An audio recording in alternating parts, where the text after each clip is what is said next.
Some past life stories don't begin in ancient temples or in the fields of battle or under starlit skies. Some begin with a phone call from someone you never thought that you would truly connect with. Someone that remembered what you had forgotten. This is the story of my sister, of a summer long ago,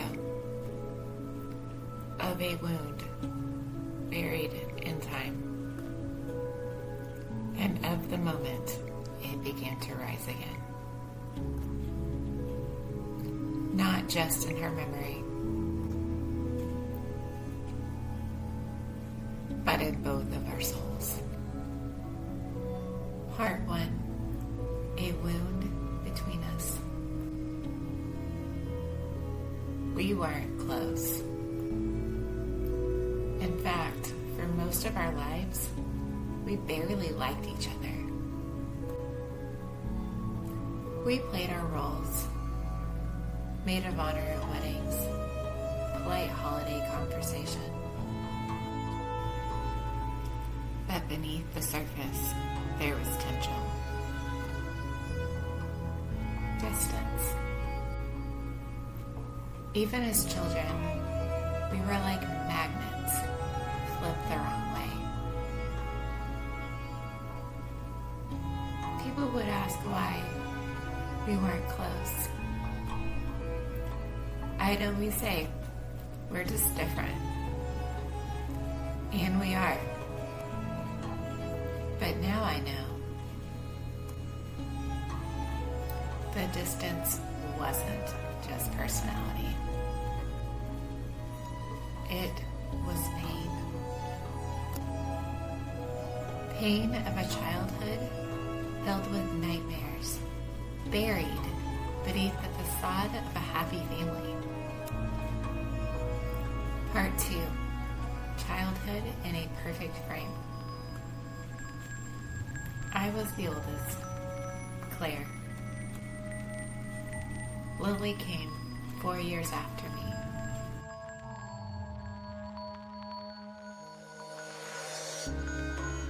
We were homeschooled, raised in church. We went on family vacations, said grace at dinner, smiled for every photo. We thought we had a good childhood. I believed we were safe. But sometimes the most perfect pictures are hiding a tear in the corner. Part 3, the summer that changed her. In 1995, our grandmother was dying on the East Coast. Mom left to be with her. Dad stayed behind, busy at work. So Lily and I were sent to stay with our aunt and uncle. Their home was nothing like ours. Crowded, unclean, unsettling. Even as a child, I remember how it felt off.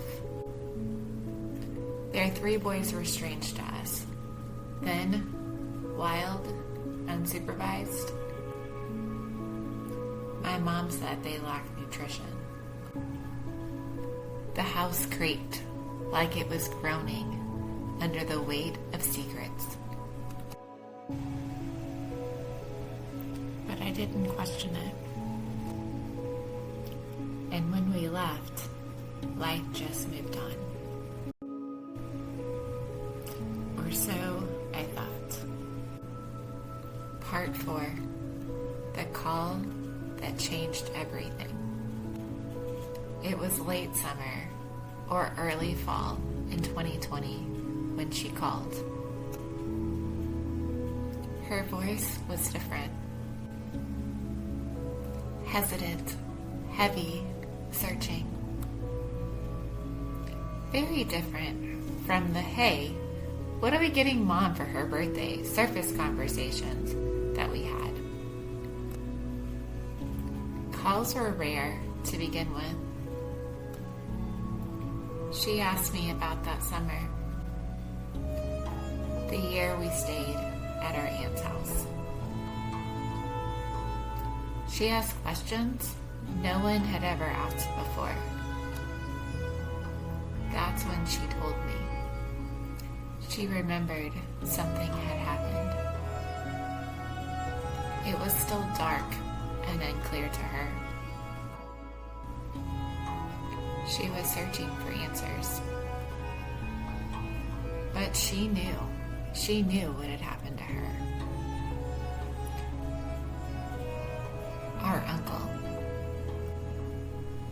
Not by blood, but by marriage. Still family. Still trusted. Still a monster. Part 5. I didn't remember, but I knew. As she spoke, I tried to search my memory for detail. The rooms, the nights, the sounds. But I didn't remember what she did. Not the way that she did. She was so little, but I couldn't give the details that she needed.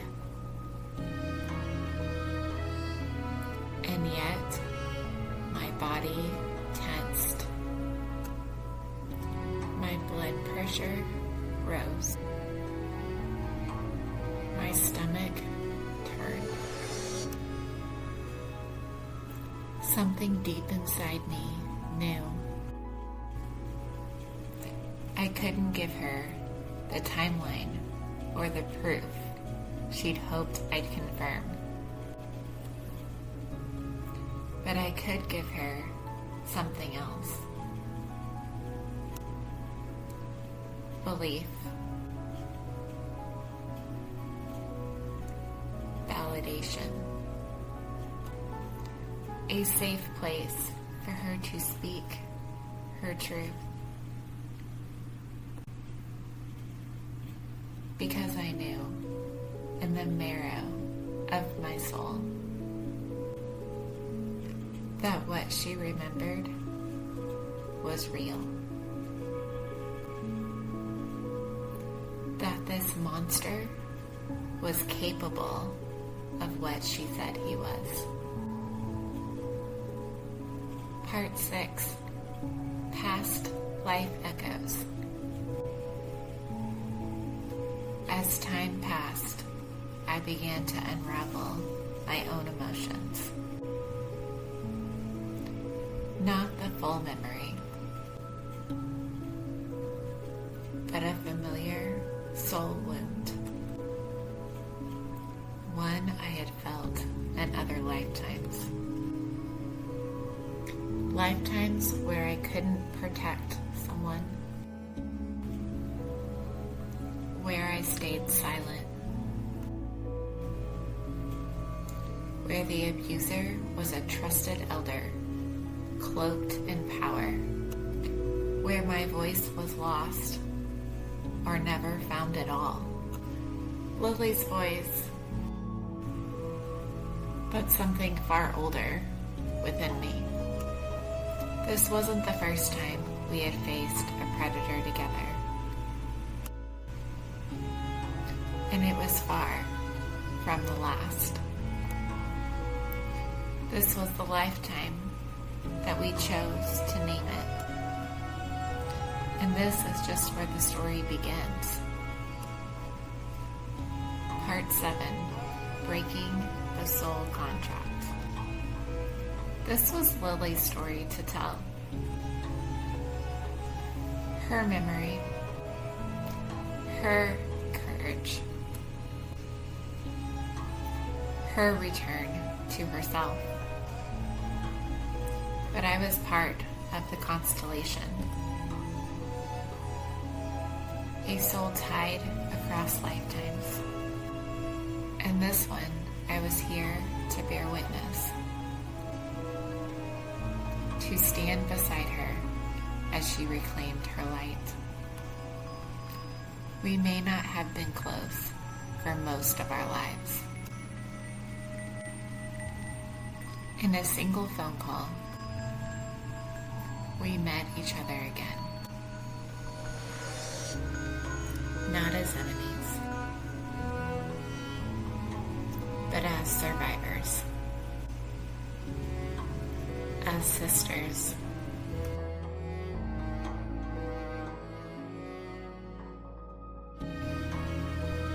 Sometimes a past life returns through a dream,